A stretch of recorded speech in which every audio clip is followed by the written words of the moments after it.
pisa fundo no acelerador, ele sai, vamos dizer assim, como um carro de arrancada. Ele consegue chegar no seu torque máximo com pouquíssima rotação. Diferentemente de um carro a combustão que a gente, né, tem que dar umas aceleradas, né? Sim. Chegar nos 4.000 giros para conseguir ter um torque bacana e sentir esse empuxo.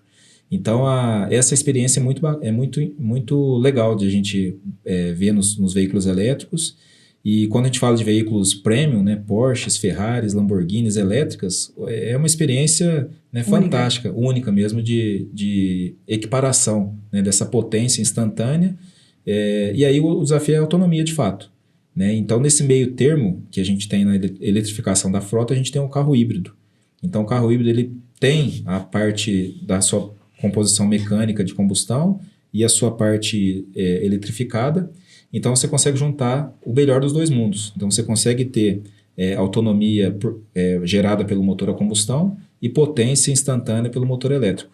Então, o híbrido eu vejo que é um mecanismo intermediário nesse processo de eletrificação para que a gente consiga contribuir com a redução de gases, né? Que esse é importantíssimo esse cenário. Hoje, quais as estratégias para fazer a reutilização das baterias dos carros elétricos? É algo muito novo ainda, né? Mas uma estratégia que tem se adotado por exemplo, eu tenho uma usina fotovoltaica na minha residência, no meu sítio, por exemplo, e às vezes a concessionária de energia elétrica nem chega lá para atender, então eu gero durante o dia e tenho que armazenar essa energia para usar de noite. Então, uma estratégia que tem se verificado aí, primeiramente, é usar essas baterias que vão perdendo a sua vida útil, lá com 10, 12, 15 anos, quando elas saem do veículo, elas serem usadas como sistema de armazenamento temporário de energia, seja para uma residência, para uma indústria, né, independente do seu fim, mas para essa característica. E outro caso que existe também é a parte da própria reciclagem. Hoje, assim como a busca pela bateria ideal ela está muito em alta, a própria ideia de como transformar, né, reciclar a bateria, porque ela tem materiais preciosos ali no meio, também está uma busca muito intensa. E hoje, cerca de 95% a 97% da bateria de um veículo elétrico já consegue ser reciclada. Então, isso também dá uma nova vida, né, para uma nova bateria ser criada e o desperdício ali nesse processo ser mínimo. Para você que está entrando agora, nós estamos conversando aqui com o engenheiro Celso Ivata Frison. Ele é engenheiro eletricista e está trazendo aí um assunto muito bacana e que está em alta, né? Que é a mobilidade elétrica. Nós estamos fazendo aí o Podenge, que é o Podenge OSEA, que é o nosso podcast com a colaboração, com a realização da CEA e colaboração do CREA Minas. Nós vamos dar sequência aí com o Celso, que gentilmente está falando com a gente aí, tirando as dúvidas, né, do que hoje se mais comenta no momento aí no Brasil, que é o carro elétrico. Dando prosseguimento, Celso, fala um pouquinho para nós aí qual é a interseção entre mobilidade elétrica e veículos autônomos e como essas tecnologias se complementam. Olha que legal, Rosângela.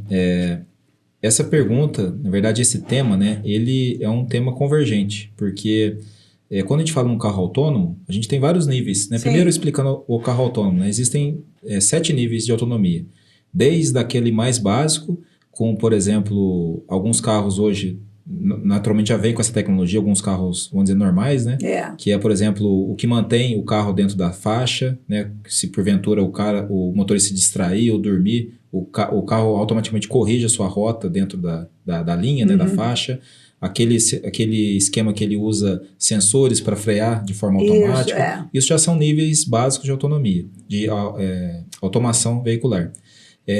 À medida que a gente vai avançando nessa escala que vai até 7, a gente tem, por exemplo, os Tesla. Os Tesla a gente vê vídeos na internet e até, né, no Brasil já tem vários Tesla, do pessoal não usando as mãos no volante, o carro andando pela rodovia ou mesmo em ciclo urbano de forma autônoma, através dos seus sensores. Mas o nível, né, ideal de carro autônomo, talvez aqueles dos Jetsons, né, ou coisas futuristas, é de fato o veículo não ter o que as montadoras chamam de itens de redundância, que são os pedais e o volante. Então, no carro autônomo 100%, não vai ter nada disso, né? Não vai ter, a gente vai ser um passageiro, literalmente. Você vai simplesmente abrir a porta do carro, entrar, sentar e o carro é que vai te levar. E vai falar para onde você vai, o carro vai traçar a rota e vai embora. Sim. Então, esse é o futuro da automação máxima veicular. Só que para chegar nesse nível, são vários desafios, inclusive desafios de ordem social, de ordem legal. Existem até questionários que são colocados aí, são até polêmicos, né? Porque hoje a gente dirigindo um carro, se a gente vê um acidente, a gente tem uma reação instantânea que a gente vai jogar o carro para algum lado, né? Vamos pensar num acidente complexo. E o carro autônomo ele vai ter que tomar essa decisão. Então existem questionários, por exemplo, se a gente estiver numa linha de frente de um acidente e você tem um grupo de crianças e um grupo de idosos, para que lado que o carro autônomo tem que tomar a decisão para fazer esse processo. Então, assim, o aspecto da automação veicular é muito complexo e chegar nesses níveis, né, tecnologicamente talvez seja fácil, mas implantar para ser 100% vai um desafio maior ainda por conta do próprio lado social. Mas, nesse sentido, né, da gente chegar nesse nível, fazendo com que a automação seja baseada em mecanismos elétricos é muito fácil. Claro, né, existe todo o desafio, mas a facilidade por conta de vista que eu preciso acelerar um carro. É muito mais fácil eu controlar um motor elétrico, que eu já tenho toda a tecnologia, tudo isso disponível, do que controlar a aceleração de um carro a combustão. Que existem ali, né, vamos dizer, um Fusca, né? Tem um carburador, tem a parte da rotação do motor, tem vários elementos que têm que ser considerados para poder fazer essa aceleração. Diferentemente de um carro elétrico, tem que saber que se o motor está com o campo elétrico dele energizado, basta acionar, né, um terminal lá que ele vai começar a fazer a propulsão para frente ou para trás. Então, a interseção do veículo autônomo com o elétrico é a forma de viabilizar tudo isso. E o que a gente vê é que as diversas montadoras mundo afora, né, estão cada vez mais trazendo esse conceito. Basta a gente verificar o que acontece nesses salões do automóvel mundo afora, né?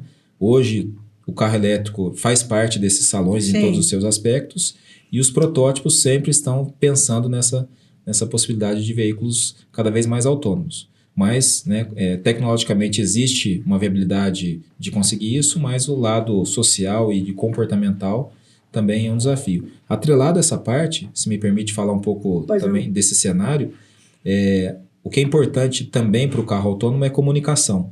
Então, hoje nós temos, né, a tecnologia de quinta geração da telefonia móvel, 5G, que é um dos elementos que vai prover, né, pelo menos de forma tecnológica, que a gente consiga ter carros autônomos de verdade. Os carros que nós temos atualmente, né, com esses graus de automação, eles são baseados em todos os sensores que o próprio carro dispõe. Então, existe lá o sensor de proximidade, as câmeras, né, que ele faz uma série de correlações e toma decisões. Só que, às vezes, ele pode tomar uma decisão errada por conta de uma observação que ele, né, chegou naquele algoritmo dele. E quando a gente tem todos os carros conectados a um servidor e todos os veículos, né, seja os caminhões, as bicicletas, talvez os pedestres com seus smartphones conectados, os semáforos, os postes de energia, tudo isso conectado à internet, vai ter uma malha onde um grande servidor, uma grande inteligência artificial vai dominar todas essas informações e vai poder controlar de forma muito assertiva esse cenário, né, desse transporte. E com isso, o objetivo é reduzir acidentes. Né? Hoje, não sei especificar precisamente o percentual, mas creio que mais de 90% dos acidentes são ocasionados pela pecinha que está atrás do volante. Exatamente, né? Exatamente. E quando tiver um algoritmo que vai controlar vários veículos, né, várias formas de interação com os pedestres e tudo mais, o nível de acidentes cai praticamente a zero. Então, são os benefícios que vêm por aí, mas existem desafios, né, das mais várias formas para se conseguir atingir isso. Celso, estou vendo que você está dando uma lição para nós aí, né, do carro elétrico, né, da mobilidade elétrica. Você possui um carro elétrico? Não, eu infelizmente... E ele está falando com tanta propriedade, engenheiro, né, gente? Vamos combinar aí, mas que eu conversando com ele aqui, eu tenho a sensação de que ele tem um carro elétrico. Eu não tenho... Ainda não? Ainda não. É um objetivo de vida, vamos colocar assim, mas... em 2019, lá na PUC Minas, nós tivemos um projeto, né, que eu até citei no começo aqui do podcast, sim, em que eu tive a oportunidade de participar, e dentro das aquisições do projeto foi adquirido um carro elétrico. E a minha particularidade dentro do projeto, junto com o meu time, era trabalhar com o carro elétrico em si. Então, eu tive a oportunidade, durante os 4 anos de projeto, de trabalhar andando e fazendo viagens e ficando sem bateria na estrada com o carro elétrico, por conta do projeto. Então, assim, a experiência e